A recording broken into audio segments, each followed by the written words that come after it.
give me an idea of the kind of growth that your company's gone through. I mean, this is like the quintessential small business, like not just garage idea, but backyard idea that's blossomed into this incredible business. Yeah. I mean, Epic, when I had a job, I quit in 2016, and that was like my formative moment of going full time on it. I think I made $17,000 that year total from Epic. So not enough to do anything with, really. It all just went right back to the business. And then we went to about 70 the next year in 2017, about 225 in 2018. When I introduced products, we got to about 550 or so. And then in the pandemic, we went from 550 to 2.8 because we just, products, first of all, it's the better business for gardening because you need product. You literally need something to garden. Yeah. You need soil, you need a container, you need plants, you need all seeds, right? Mm-hmm. And then in 2021, we went 2.8 to 7.3 million in rev. So we went from, I guess, 7.3 to, I don't think the rest of the numbers are disclosable, but into the tens of millions after that. Wow.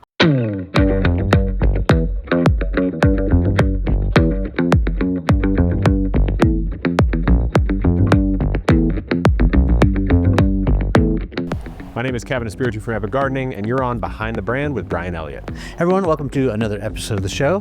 Kevin, thank you for having us to your Epic Garden. Welcome to the homestead, my friend. We're literally in mulch or, wood chips, whatever we're going to call this. Yeah. I love the chickens behind us. Fucking away.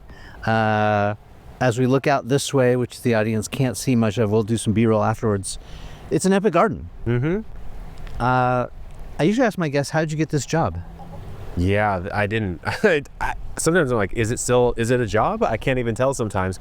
I started a small blog in 2013 about hydroponics. It wasn't even called Epic Gardening at the time. It was called Xponics, which was like the world's worst name ever. But I don't even know what that means. Yeah, well, hydroponics is growing plants with water only. Okay. So it's like growing it in water. You obviously they need nutrients still, so you would pour in like usually synthetic nutrients, provide artificial light, and grow a plant in that environment. And a lot of people did it in the cannabis world, but I was doing it with like cucumbers and tomatoes just because I had no space. And at the time I was designing websites for like local clients, making money that way. And I built my own blog as a way of kind of having like a digital business card saying, hey, look, I can build websites. Look, here's my hydroponics blog. And they would say, okay, well, this guy, he could probably build me like a dentist's website or something like that. And then I just got really in love with hydroponics at the time, obviously now gardening as a whole, and just kept chronicling the story and writing about it. And so you slowly get a little audience and span into different platforms. And I think that was almost 11 years ago. So here we are today. So let's go back in the chronology, because I'm always fascinated with, well, I get the question a lot, like from younger people, how do I find my path? How do I know what I want to be when I want to grow up?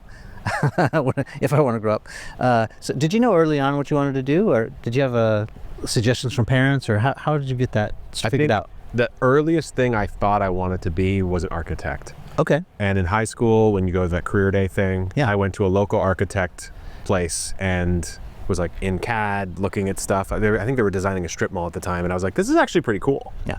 But for some reason or another, I never went down that path. I went into school with a business economics accounting emphasis, learned actually a lot, but I had started to play online poker right before I turned 18. Like the day I turned 18, I put $100 in on, I think it was Poker Stars at the time, or pokerroom.net. It was one of these old poker sites. And that kind of took me down this parallel path in college where I was studying for accounting but not really loving it, and very obsessed with playing online poker and making money doing it, and making more than I would have made as I graduated, coming out and being an accountant first year at one of those big four firms. And so I was like, well, I've never been in love with accounting, but I know I don't want to play poker full time for a living, because I saw these older guys playing poker, like 26, 28 at the time. And I was like, that doesn't really look like the life for me. Yeah. But I had no idea what the life for me actually was. So when I quit poker, it was like maybe 6 months after graduating, I just tried a bunch of random stuff. Like I tried drumming for 8 hours a day. I tried night photography. I thought maybe I would get into photography somehow. Then I started designing websites, and that kind of took me slowly down this path. And then as I got into gardening, I decided, why not try to make the gardening blog earn some income? And that was my first foray down into the world of like SEO and marketing, and kind of learning all these skills, which I used to pay the bills by having client work while I was building out the website. Did you get any advice from friends or family, like what you should do? Like, I'm sort of trying to chart, like, do this mental, like, graph in my head about the direction. It's like, okay, you went accounting, which sounds like, okay, you're going to get a real job, somewhat stable, probably it's going to pay out at one point. But then you went totally left turn 180 and you started being a drummer, which is like starving artist path can be. Yeah. For sure. What were your parents saying? Well, my mom would send me. So here's how I knew my mom finally. Once Epic Gardening started to work or make enough money that my mom believed it was a real thing, I started getting articles from her about like how to become a better entrepreneur. But ever up until that point, I had always gotten articles from her, like an email. She'd be like, how to write a better resume, or like 10 careers that are going to kick off next year, or whatever. Yeah. And so I was like, okay, she doesn't really believe that this thing is going to work.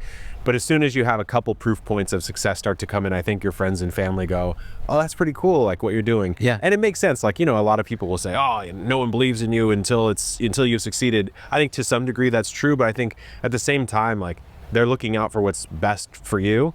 And so if they, I don't have a history of entrepreneurship in my family, right? So how would they have known that that was a path? Did your mom have a career? She did when she was younger. She has a chronic illness, so she hasn't been able to work for about 35 years, but she was in finance and accounting, basically. Okay. And then my dad passed when I was young, so I didn't have his influence to kind of guide me. Sorry. But I think he would have been probably pretty encouraging of it, because he was like the type of guy back in the day. He was on eBay, like flipping fishing reels for profit in like 1999, you know? So I think he had a little bit of that going on for him, but he had a more traditional career as well. Yeah. That's cool that you figured it out. How long between the poker playing, and by the way, how much money did you make? Just give us some context. You know, I don't know the exact figures, but it was somewhere between 250,000 I made in college playing poker. Okay, not bad. Yeah, something like that, yeah. Yeah. So, 75 to, I don't know, 80K a year, Yeah, basically. Yeah, mostly backloaded into like once I finally got good, like my senior year, I did pretty well. And so what was the delta between, the drumming, the poker playing, and like Epic Gardening? Like nothing made money except for the poker playing until I figured out how to like bill people to build websites for them. Yeah. It's like the first website I ever designed for someone. It was a guy who made Letterman jackets here in San Diego. Okay. And I charged him $800, and the project took 6 months, and he never paid me for half of it.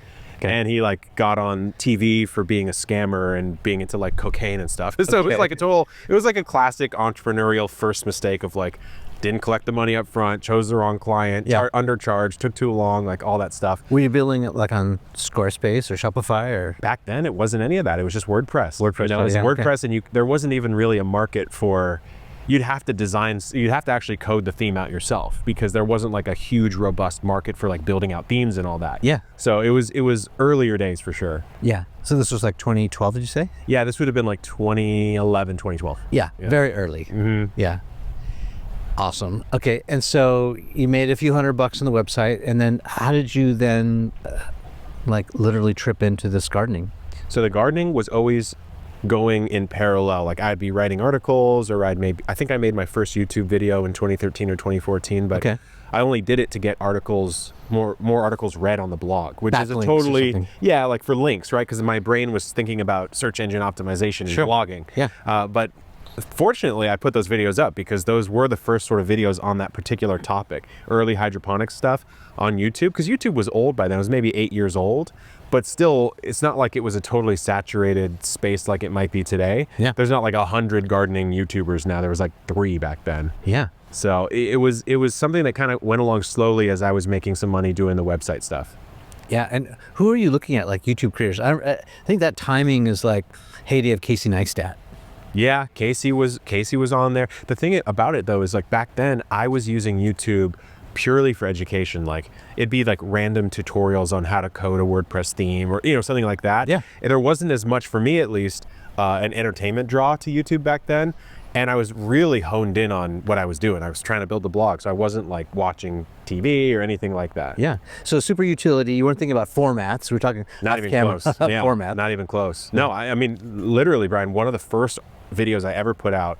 2 of my first videos. One was really bad. The first one I ever did was I designed it in Photoshop, and you know how you can hide the layers in Photoshop? Sure. So that was my slideshow. And so I would unhide the layers as I explained this concept. I had like drawn out this hydroponic growing system, and I was basically talking about how to build it. Yeah. And so it's basically like 7 slides. Yeah. That basically never change. Yeah. And so think about it from today's world of YouTube, like retention, hooks, thumbnails, all that stuff was out the window. Yeah. The second one I ever released was me scrolling down a blog article I had written, and I'm literally just reading the article with my face in the corner. Yeah. And that video, you can still find on our channel. It has 600,000 views. But it's because it was the first one on the topic, right? Yeah, but So, not too shabby. It's not too bad. It's not too bad. But Yeah. we've come a long way since then. Yeah.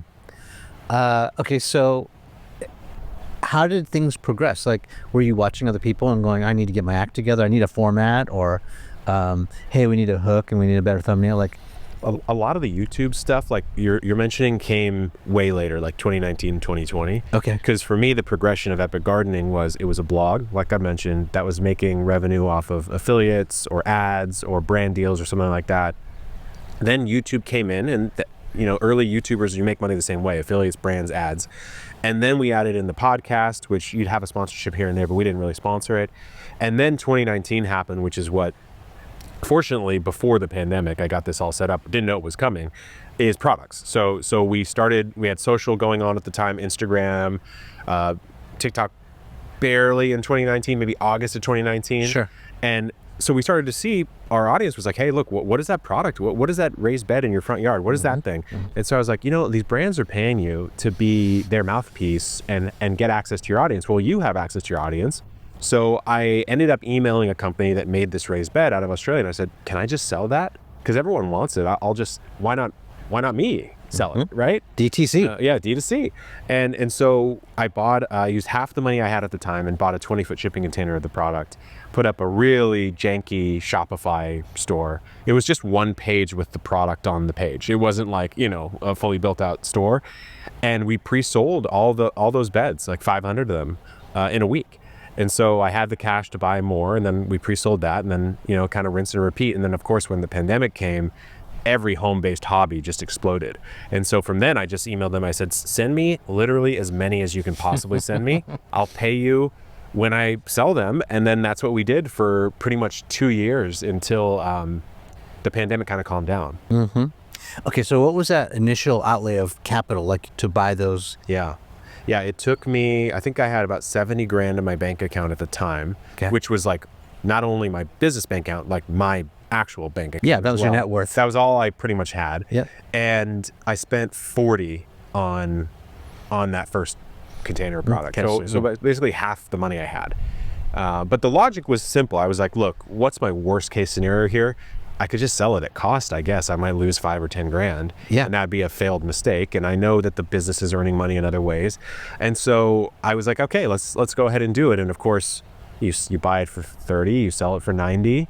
You use the 90 to pay off the 30, and now you got the 6, you're playing that sort of inventory game. Yeah. And so we were off to the races after that. So interesting. Like, again, I hear and read a lot of the comments, like, I made this mistake, I had this failure, how to get over that. So I'm going back in my mind now to your story, accounting, then poker playing, and you just tapped into both of those things. Yeah. Immediately, what you're talking about. Yeah. Like, Yeah. You're gambling a little bit. Like your poker hand, you think, what's the worst that can happen if I bluff and it doesn't go through, or if I call, or if I raise, that's basically what you did. Mm-hmm. You kind of went more than 50% in to hopefully get at least break even or double your money. Yeah. And then with the accounting, you sort of did a quick,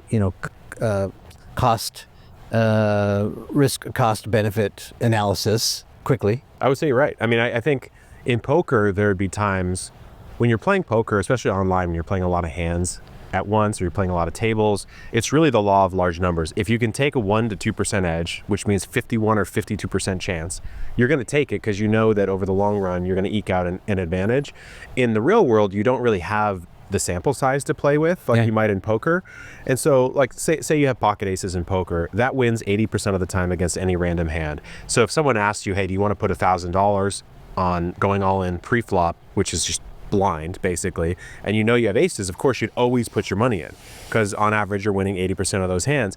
You would never do that in the real world, even with the best hand in poker, because that's a 20% risk of complete bankruptcy, right? Yeah. So in the case of the beds, like I was mentioning, you're totally right. I was looking at it pretty much like you'd look at evaluating a poker hand, where you say, okay, well, my best case scenario, which is highly likely, is that I probably will sell them all eventually.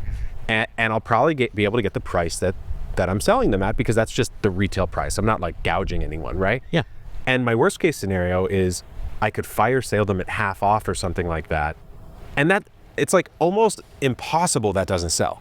So I'm like, my worst case scenario is I make at least as much as I put into it and I just wasted time, but I did learn. So to me, that's an 100% guaranteed success bet. Yeah. Even if your downside case is kind of bad, it's not actually bad. Like you're not actually losing anything. Yeah.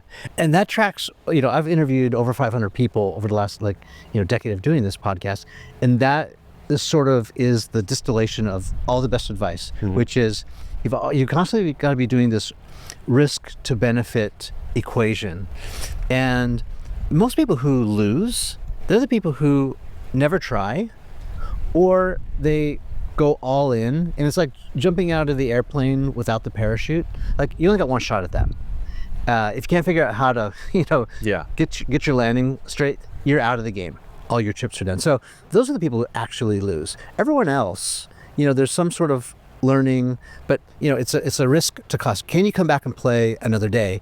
You have at least one chip to go back in, and so that's really good advice. I like that. I think there's this myth of like businessmen or women or entrepreneurial types are like these like hyper risk tolerant individuals. I think there's a survivorship bias to like the crazy stories, right? Like, I don't know, I can't pull one off the top of my head, but people like went into debt and did this crazy move and it worked out. But I think the average entrepreneur is taking bets like the one I mentioned, where it's like high upside, almost no downside. Yeah. It's not like it's going to make you a millionaire or something, but it's like almost guaranteed to work. You just keep repeating those over and over again. Yeah. So you're actually not very risky at all. Right.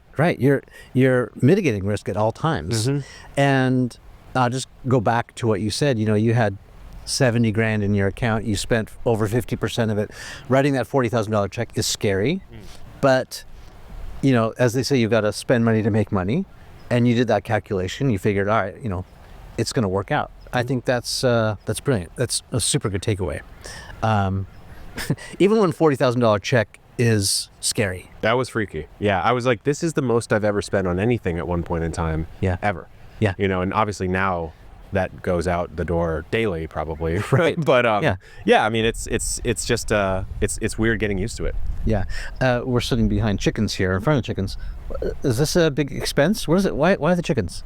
I just want them. I mean, I just like them. It's the whole story of the house that we're on right now is it's a larger expression of how Epic started, which was in a house in urban San Diego with a very tiny front yard, and it was how to garden in small spaces. And so I was cramming and maximizing.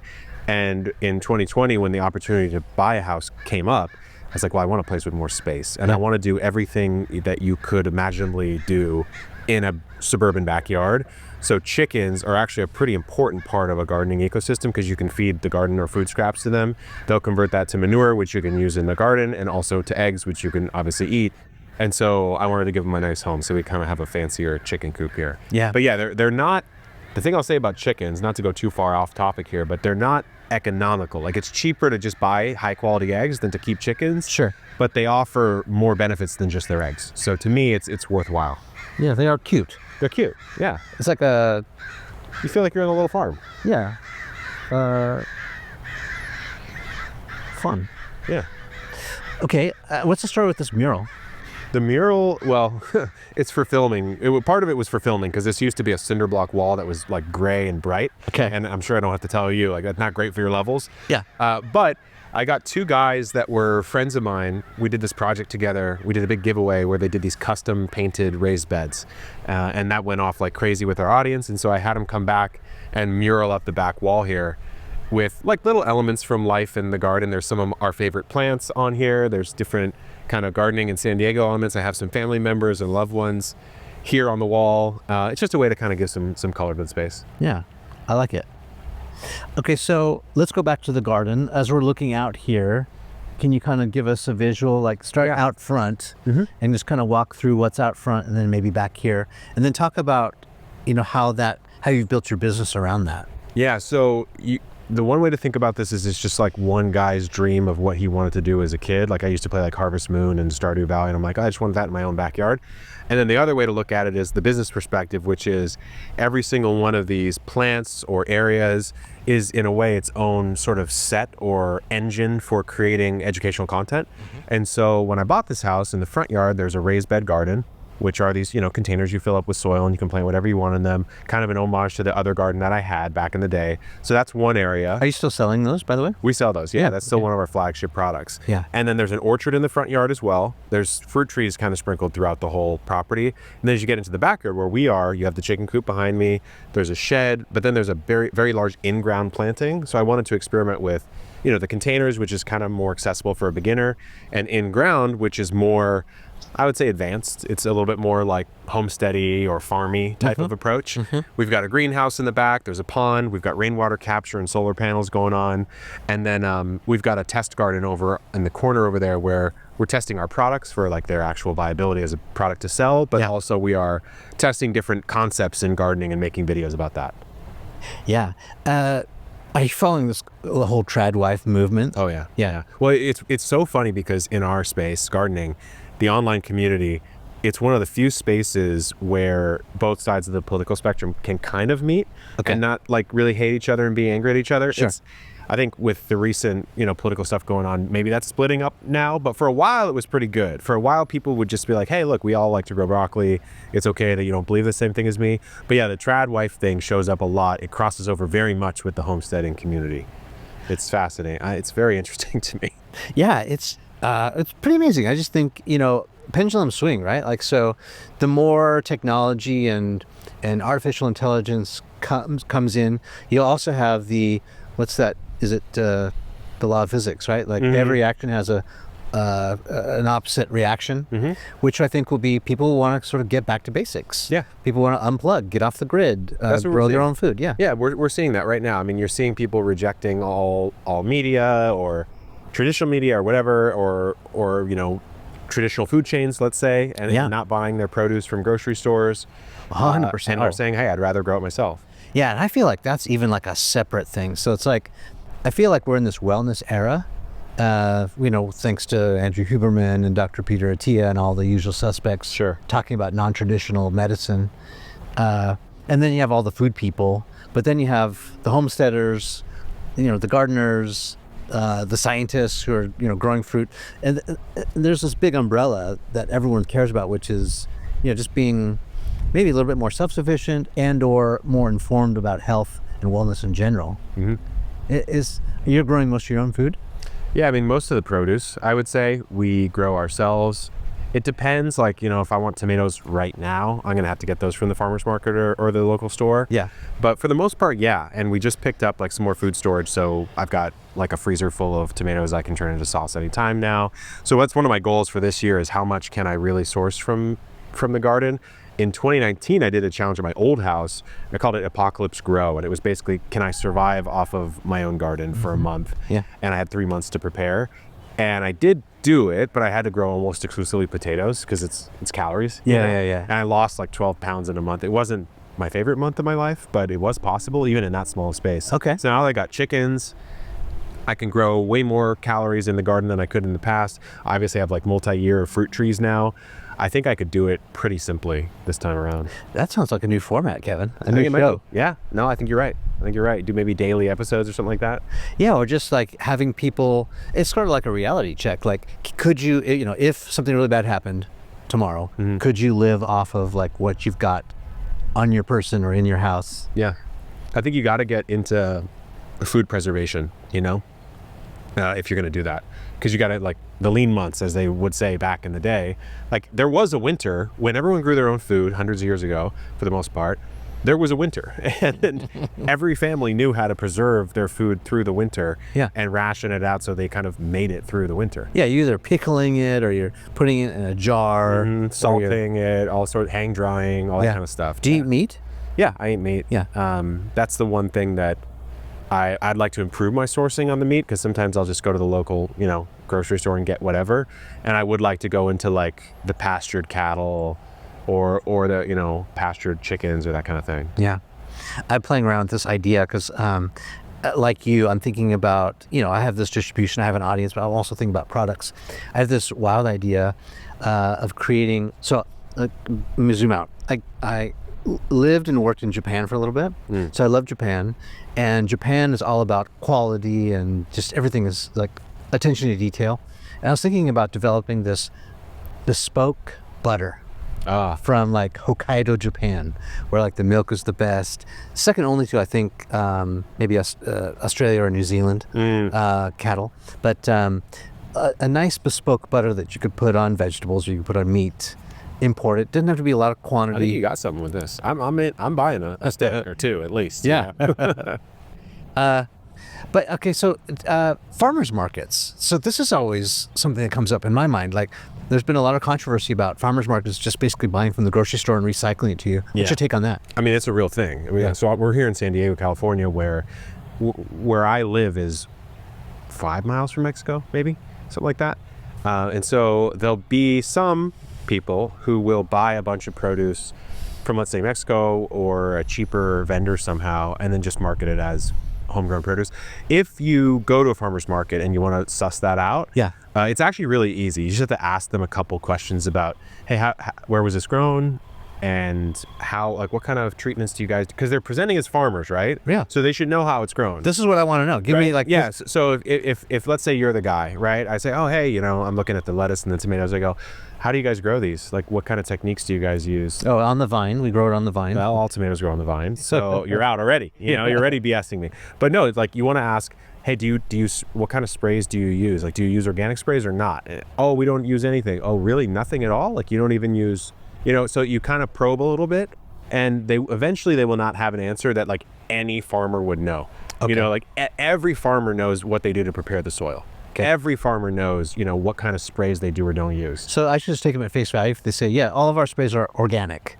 Well, so then you could. Yeah, I mean, I guess you could. There's some sprays that are organic, and I would say most sprays probably aren't, but there's a lot of like sort of home cooked sprays. Like copper fungicide is a really common spray that is organic, but isn't necessarily like great to be spraying on the plants all the time. What do you guys use? So we don't really spray here at all, except for the cases where we have maybe a plant we really need to save for a particular video, and then we're not particular at all. Then we might spray with a actual like chemical fungicide if we need to. Because it's just aesthetic. Yeah, it might be just aesthetic. We might not want to be eating that plant. Yeah, it's got to look pretty. But we might really need it to survive. I would say in most cases we will spray, but we'll use organics. So like, for example, we've got some cabbages over there with a bunch of aphids on them.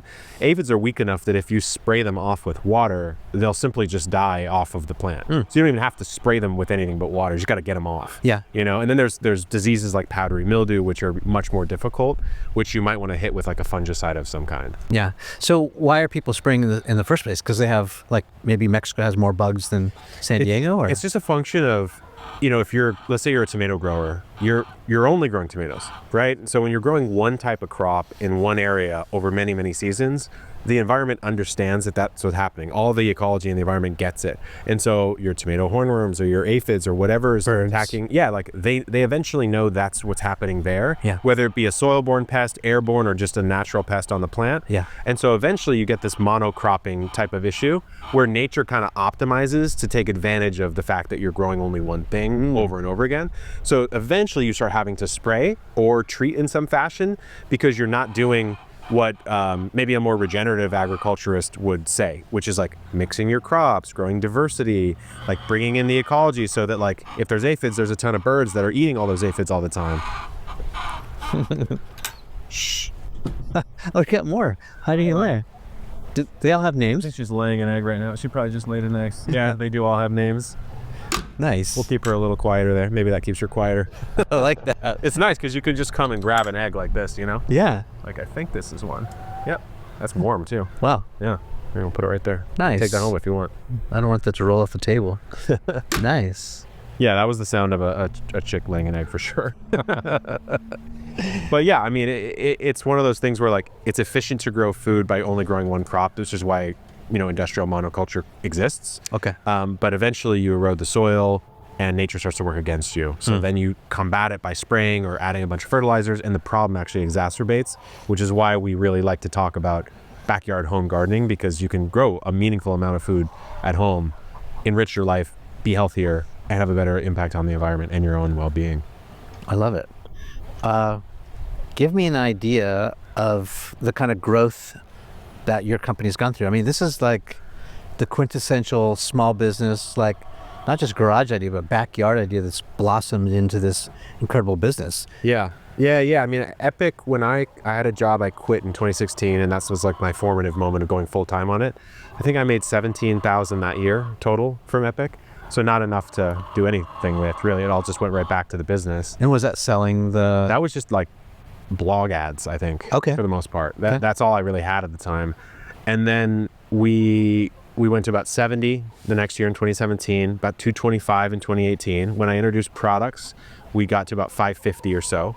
And then in the pandemic, we went from 550 to 2.8 because we just, products, first of all, it's the better business for gardening because you need product. You literally need something to garden. Yeah. You need soil, you need a container, you need plants, you need all seeds, right? Mm-hmm. And then in 2021, we went 2.8 to 7.3 million in rev. Wow. And so pandemic effect for sure, but also we were hitting our stride in our content, which is what our audience really connected with to purchase our products from. Yep.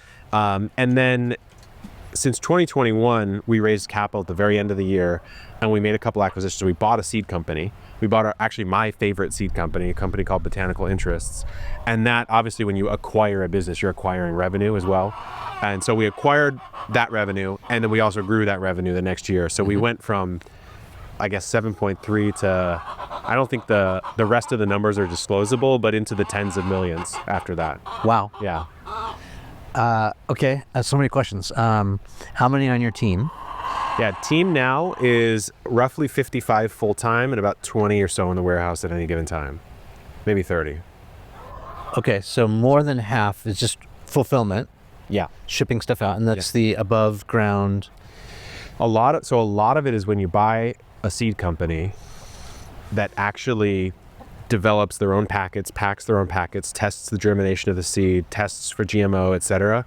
You have to have a team that knows how to do that, which is a pretty specialized skill set. But then you're literally packing millions of seeds into little packets. Mm-hmm. And so it's not just fulfillment, it's actually the semi-manufacturing process of the seeds themselves. Do you have your own factory, or you? Basically, yeah. Out in Denver, we have a facility that will receive bulk seed from our growers. We test it through 4 or 5 different rounds of testing, and then we'll design packets and then pack the packets out, and then we'll ship from that warehouse as well. Is it all under the Epic Gardening brand?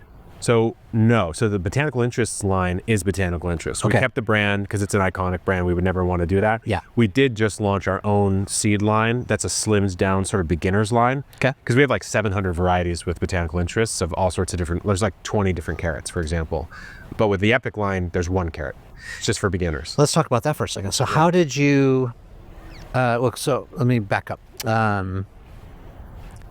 Several episodes back, I interviewed the head of a brand called Hyper Ice. And Hyper Ice makes recovery stuff those. for Yeah. athletes. Mhm. Yeah. And they acquired a company called Normatec. And they're out of Boston. Like, they're the leg things you put on. Like, if you're a Squeezers. yeah, Yeah. they're incredible. And so I'm just curious, like, so they kept the Normatec brand because, like the botanicals, it had an established Yeah. reputation, but they also said it's like Normatec by Hyper Ice. Mm-hmm. So how do you think about branding? This show's about branding. It's called Behind the Brand. Dude, it's honestly hard. I mean, we've made, you talked about like the fumbles that people make. Yeah. Fortunately, we haven't had a ton in the way of like choosing the wrong products, let's say.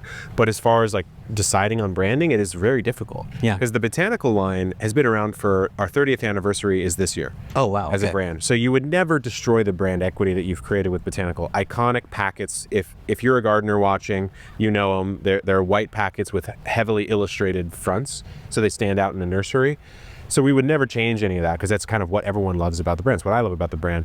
But then we said, well, how do you say that it's from Epic, or do you at all? And we decided it's an Epic it's an Epic affiliated brand, but we don't like plaster Epic Gardening all over it because it's kind of its own thing. Doesn't need it. I don't think it needs it. Yeah. But when we came out with the Epic Gardening line of seed, that's very much, it's clearly it's the Epic Gardening line, but it looks like us, it feels like us, whereas the botanical line is a little bit more heritage, it's a little bit older in its feel, a little more classic.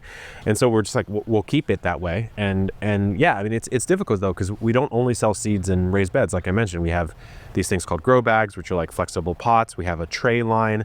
And the line of trays, for example, that was one that we messed up the branding of quite a few times. It was initially called Modern Grower because we had acquired the initial tray from a friend of mine who now runs all of our tray designs. And he's like, oh, I want to keep the Modern Grower name, which we're like, okay, cool. So he was like, well, what do we call it then, right? And I was like, I don't know if I want to call everything in our whole ecosystem Epic this, Epic that, because it just kind of sounded cheesy to me. And so we renamed that line. And then we're like, this doesn't feel like us either. We called it American Tray Company because they're all made in America. Okay. And we're like, that feels classic, you know? Yeah. And then we're like, why not just call them the Epic Trays though? That's what they are. And so then we changed it again, you know? So we definitely had our fumbles. And I think it's like our approach, which is heavily content focused, going into a store that we don't only sell our own products. We'll sell products we love as well that we don't manufacture, Okay. right? Like an affiliate. Yeah, well, it's more of like we'll buy the inventory and we'll sell it. Like, Okay. More of like an everything store than maybe a Hyper Ice, which typically sells like a very streamlined selection of their own inventions, Yeah. right? So that's where the challenge has been. It's like You're buying wholesale. yeah, you buy wholesale or you invent, right? So like our whole tray line we've invented, but then right next to it you might have a vertical garden that we just really love. And so it's like, okay, well, how do you differentiate between what's us, we made it, and what's we love it? Yeah. And that's the challenge. Yeah. So let's stay on that for a minute. So let's define, in your opinion, what is a brand? And then let's break down what is the Epic Gardening brand. Yeah, I think no one really could give you the perfect definition of what a brand. Everyone has their own vibe to it, but to me, a brand is associations that are made by a customer to that entity. Mm-hmm. So that's really all it is. Like when you think of like a Nike, you think, okay, the swoosh, you think the word, and then you think like just do it, and then you think like pushing yourself, striving, excellence, like these sorts of things. What else is there to it, right? Of course, there's the product, but the product is a product. Like it could not have the Nike logo on it and still be that good of a shoe, or that bad of a shoe, I guess, depends on if you like it or not. Yeah. So to me, all it is it's a collection of associations that the people you want to purchase from you make about you. Yeah. Is really all I think it is. Yeah, I think that tracks. I've heard so many different things. I think that's totally in line with some of the other good answers that I've heard. For example, I've heard a brand is it's a shorthand about you. Yeah. It's what people say about you when you're not in the room. It's your vibe. Yeah. It's your vibe. It's also, some people say your brand is your promise. And I get that. It's like, here's our offering. Here's the value that we're offering. And if that, jives with your experience, then you're like, yeah, I see that. Or, basically once you make the product and you ship it, then the brand kind of lives in the hearts and minds of other people. Mm-hmm. And they'll take it to new heights or lows. Yeah, no kidding. Depending on their experience. Well, there's that whole story about Timberland when Timberland their shoes started to get used by rappers. Right. And I think it was like the 80s, early 90s. Yeah. And they were not fans of that at the start. They're like, these are not shoes for that community. It's shoes for the outdoors, shoes for adventure. Yeah. And now, of course, they've leaned fully in with it because to your point, the audience took it and made it a thing that it wasn't supposed to be, which coincidentally made it a stronger thing than it was before. Yeah. Right. And so you're right. It could be your brand could get taken for a ride eventually by your audience. Yeah. I mean, another good example is I think that happened to Cadillac, like with the what's their flagship SUV, the Escalade. The Escalade. Yeah, you're right. And it's also happening with Mercedes to some degree, like with G-Wagons. You see people like Post Malone is singing about G-Wagons, and now all of a sudden, people who associate with that vibe, they want a G-Wagon. Mm-hmm. That's status. The other thing is, I heard something really good from Seth Godin. He said, to decide whether or not you have a logo or a brand, close your eyes and let's beat up on the hotels a little bit. He said, go into a Marriott, a Hilton, or a Hyatt, and look down at the carpet, not the marquee, and can you tell, is it distinct? Is it different? No. Right. So building a brand or product, it's often not about being better. Like, okay, you have 500 horsepower. Well, I've got 540 horsepower. Better? No. Different is better. And so is it distinct? Brands are distinct. If you think about like a James Bond movie, it's distinct. You already kind of know what you're going to get even before the next one comes out. And we all know there's going to be another one. We know what's going to happen. What are we going to get before we even see the trailer? We've got a suave guy. Yeah. He's cool as a cucumber, highly competent. Yeah. Women love him. He's going to be extremely calm in every moment. Yeah. Right? He's going to struggle, but it's not actually going to be a struggle for him, that kind of thing. Yeah, there's going to be shaken, not stirred. There's going Yeah. to be some violence. There's probably going to be an arc where he loses something. But he's going to come back and save the day. So, and that's what we hope that we're building when we have a brand is, Seth said, now imagine if Nike made a hotel. Could you even imagine, it doesn't exist, but imagine if they did. Or I worked my way through college at Ralph Lauren. Imagine if Ralph Lauren had a hotel. Yeah, what that would look like. I think such a good point is that the fashion brands, so the best examples of brands that are maximally brandy, I guess you could say, are the things that you can only compete on brand with, right? So fashion is such a good example because it really is just a shoe. It really is just a shirt. So the only differentiator you have is the world you build around it. Yeah. Whereas like in the world, let's say of, I don't know, I was going to say cars, but that, like maybe air conditioners or something like that. Yeah. Like there's no need to have a super strong, you could do it. Maybe it's a bonus, right? If, I don't know, Mitsubishi air conditioners is like the one, but it's not, it's just a commodity to most people and it always will be. Yeah. Similar with toilet paper or whatever. Yeah, and that's why being better is tempting, but being different is the path. Yeah. Because if you're just better, in the eyes of the consumer, that's just a territory, and you're the same, and now you're in the commodity business, and now I'm comparing your seeds to someone else's seeds, and I'm like, what's the better price or what's the better value? And then you're just in this race to the bottom. The other thing is, a brand, like to your point, people will pay a premium for. Yeah. They'll wait in line for it. Oh, it's not ready? Great. This like the Chanel store. There's 70 people in line waiting to get back. Fine. I'll be number 71 and I'll wait my turn, because that often says a lot about us. Like in some ways when we buy something, we're holding up a mirror and it's status. It's like, I'm someone who, time is not an issue for me. So I have the time and the status to wait 70 people deep to buy a $5,000 bag. Yeah. Or worse, a Hermes bag for $100,000, a Birkin bag. The Birkins, yeah. And so when you're building your brand, I think these are important things to keep in mind is, are you a brand or are you a logo? And if you want to be a brand, how are you building that to be distinct and different? And so all of the stuff that you're talking about, what name to do, it's somewhat window dressing, but it's also very important. Yeah. So that there's clarity, because you could could be a strategy. It's like maybe your botanical brands is the high end, higher price premium product, and maybe you positioning Epic as a mid range, affordable. Anyone can buy this product, but that's up to you. Yeah, I think you're bringing up awesome points, and it's like even the way we named Epic, I named Epic in the early days, no one would think of gardening as an epic thing to do. And it's kind of like what a young SoCal bro would name his company, which is stereotypically what I am, right? But at the same time, when I was looking out at the landscape of, at the time, blogs, I guess, and YouTube channels, it would be like, green gardens for you, or like grow your own food. It's like snore. Yeah, it was just like, it's more of the same. And so I was like, I just simply want something that doesn't sound like that. Yeah. And that was as far as I had gotten at the time. But now, like we just did this big brand rework last year, and it went through a couple iterations. I didn't like what we had at the start. But my whole point to the agency as well as to my team is I was like, we're building a universe, right? So our universe exists in the real world at the nursery when you purchase our seeds or our products. It exists on our videos and our blog articles and our podcast, in our tonality, the words that we use, but then how we look and feel. It exists in the colors and fonts that we choose. And I was like, I have to see everything that comes through, that goes out to the public, so that one brain can make sure that it's all coherent, right? And so I think of, even just when you talk about digital content, I think of it as like a digital ecosystem more than a system.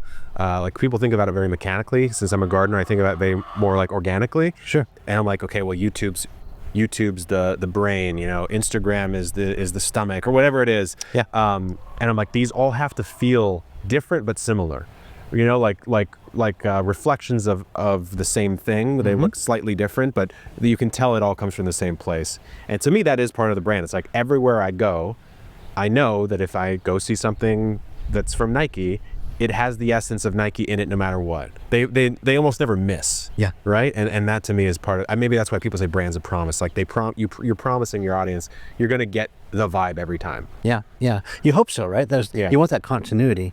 Back to hotels, I just learned kind of recently, and I feel kind of stupid for thinking this, but I didn't know that, let's say, you know, Marriott owns all the hotels, and they own like 30 different hotel So brands. many. Yeah. But even those hotels in certain cities are sort of licensees. Like they're run so independently that you could have a different experience at a brand hotel Yeah. from one city to the other, and that's sort of unnerving to me. I think that's difficult. I think when these conglomerate companies get so big, like the Johnson and Johnsons or the Proctors of the world, they all realized the same thing however many years ago, is like, okay, you can't just have one brand name for everything. You have to have line names, and you have subline names, you have sub product names, and they basically parceled it all the way out to like the different psychographics of all these customer bases, Yeah. you know? And you're right, like I think sometimes they go too far where they're like, yeah, call it Marriott, follow this checkbook, you know, this checklist. And but if it's so removed, sometimes the promise isn't met. Like they just don't do half the things, and it doesn't feel like the same place. Yeah, I think the car companies are having that problem right now. Like I drive a Mercedes, I drove one here as my daily driver, but think about how many Mercedes models there are. There's like gajillions. Yeah. And so, yeah, you know, have they watered down their brand? I think they have. I think they probably have. Yeah. I think there's so many examples of that. It's still a luxury brand. It's still like one of the marquee brands, but the more that you go and you try to like be for everyone, the more that you're for no one. Yeah. And it That's gets the problem. tough. It gets tough because a company's mandate is to grow, generally speaking. Yeah. And the only way you grow is by selling to more people or selling at more things, right? To the same people or at a higher price, I guess. And so most people go the route of trying to sell to more people, and you can't sell exclusive things to everyone. Yeah. So you have to make something that's more broad. So by definition, your brand gets diluted. Yeah, yeah. And so that's a good segue into like where you're headed. So, like, put a stake in the ground. Like, where you guys are at revenue right now? Like, you're in tens of millions. Yep. Unbelievable. Yeah. Just to look at this backyard. I mean, Backyard should look better for doing tens of millions. I'll say that much. can you give us Yeah, spice can you it give up us a little bit. closer number than 10? You know, is it? No, we'll keep it there for now, 'Kay. just because it's easier that way, and Yeah. it makes my life easier to be that like Well, that. it's not a flex. Yeah. I just say it to other people who are aspiring Yeah. entrepreneurs thinking about their business that you can grow. I mean, we're talking about 6 years from, you know, 6 figures to now eight figures. Yeah. Yeah, and the goal is 9, right? Yeah. And it's not because I think people, especially in our space, like people hear, oh, you know, he's just trying to make this much. It's like, no, like the goal of our company is our mission statement is we exist to help you grow, right? And that's, so everything's filtered through that lens. And so when it's coming time to discuss, do we go into a big box store maybe? Because obviously there's some real challenges with those types of companies and their practices, right? But it's like, are there people that can't afford what we offer now? Right. Yes. And is there a place where those people tend to go across all of America to buy stuff? Yeah. Where is it? Target, Walmart, you know, Yeah. whatever.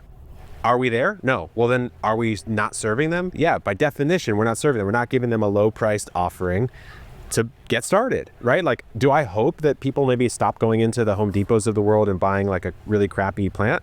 I do eventually, because I would hope you'd gain the skills to like grow your own, right? You could take a basil cutting and make your own clone of it. You don't even need to buy one ever again in your life, but you have to start somewhere, right? And so I'd like for us to be in those places where we can get you started. All right. Final advice for entrepreneurs. Final advice, I would say, man, there's so many pieces you could give someone at this moment, right? I would say if you're watching this video, you can actually do these things. It's possible. I mean, I was not 10 years ago, did not have a ton of cash, did not have a ton of experience, did not really know anything about any of the things I'm doing now. And now we run a pretty successful company that helps people learn how to garden. And your thing probably won't be gardening, but it could be something else. And at no point in time did I think any of those stages that we've broken through, whether it be revenue or team size or anything like that, was possible. Like I knew it could happen, but then it only makes sense looking in the rearview mirror. And so I would just say keep trudging forward and experimenting and trying things out and taking smart risks, and you probably will grow. Can I ask a follow-up to that? Yeah. What are some of the signals that it was working, and were you confused at any time, like, this is a signal that it's not working, and then you were wrong? Yeah, the signals to me, I mean, we're a very audience-based company. Okay. And so I have this reflection from the audience of I like it, I don't like it, which in your case, that just might be your customer. And so what matters is, does the customer get value? And that's really it. And so you just have to put mechanisms in place to measure if that's the case or not. In my world, that's like, did they watch the YouTube video or not? Sometimes that's kind of easy. Or in the world of products, it's, do they ask, when can I get this back in stock, or do they not? And if they never do, then maybe they're not getting enough value from that product. So it's really just measuring value. Okay, so double clicking on that, content strategy. So first of all, how do you measure success? Like, I'll go back to Netflix. Netflix, you can't see how many people watched that movie. Yeah. And that's by design, because Netflix knows that number of views, likes, engagement is not a way to measure how good something is. So you could have like the most utilitarian video, planting whatever, and it's like legit, but it's like underproduced, or maybe, didn't have a hook, but it's still like super high quality value. How are you measuring that now? And then how do you think about formats? We talk about formats off camera here. Yeah. So the noob way we used to do it, which I think a lot of people might still do, is you just measure like your top line growth of your accounts. Yeah. Which is silly because no one ever unfollows, no one ever unsubscribes. So that number just goes up for infinity, and your views may not. So then people go to views and they say, okay, well, how are my views on this video? Which is definitely better. But you can have a lot of views and have nearly no sales, or have nearly no repeats, or it's not the audience that you actually want, right? So then what we go to is engaged viewership. So how many people keep coming back and watching and watching? Repeat viewers. Repeat viewers, and then on YouTube it's watch time, right? Yep. Is our watch time increasing? And we try to correlate that to some degree to sales. Now it's hard because we're a seasonal business. If someone's watching in December, they're probably not buying till March. You can't really tie it perfectly. But then that's where you do like a post-purchase survey. Where did you hear about us? And overwhelmingly, the answer is YouTube if it's an organic sale. Are you reaching them through email, through a post-purchase? No, just right on the site when they buy. Okay. Yeah, it'll be a where'd you hear about us? Boom, A drop down. Yeah, exactly. Okay. And so if it's social, it's YouTube. If it's not, it's word of mouth. And or paid ad. Those are the top three. I want those to be the top three, because either I'm buying the audience because I couldn't reach them another way, they found us through our best channel, or someone told them about us, which means that their experience was so good they told someone else. Yeah. So again, we were talking off camera that I have a production company, I have clients. We are paid to come up with great ideas and formats and produce content for them. I built a channel or two from someone you've heard of. Yeah. Some of my clients are stuck in the hamster wheel of paid media. Yeah. So they haven't, it's so tempting because they can, that ROAS number, they spend $1, they get $3 back from the internet. What do you say to that? Like, how do you cross over to the dark side of organic content creation? Like, how long do you give that? What do you say to those people who are stuck? Some of my clients are, Kevin, they're spending $500K a month in paid media. Yeah. Now, they're selling product, but like, if they stop with the advertising, They're done. They're done. There's nothing. Yeah, I mean, this is weirdly, for a product company now, we never had this problem initially because we didn't start that way. Right. We started as a content company, and then we added products. Yeah. And so we've never really had that problem, fortunately, but we have had kind of the opposite problem where we should have actually been spending more on paid earlier because we were just not reaching the people that we should. Yeah. But I would say you can get stuck in the ROAS trap. There was a time, like in the teens, ROAS, the whole like 1 in, 5 out was working really well because Facebook ads were not that developed at that point in time, and the whole D2C thing was just kicking off. Yeah. That was the golden era. We're not in that golden era anymore. Yeah. And just getting your ROAS, 1 to 3 doesn't necessarily even mean you're profitable sometimes, because your product cost is probably one of those dollars, your admin cost is another, and you just spent the one, so now you're at 3, right? And so you might be underwater. And so I would say you have to develop other channels in parallel, and you also have to do stuff that builds brand to the point, because brand is the only thing that pays you forever, because it's word of mouth, really. I mean, brand is the experience people have, and they tell other people. And you pay a premium. And you pay a premium until you don't, right? Because look at the best brands of our era. They don't even have to advertise anymore. They still do. They don't have to though, right? Because they live in our minds now. I mean, we were just sitting back, chopping it up, reminiscing about the good old days and all that. Tracking my roots, where I came from and where I'm going.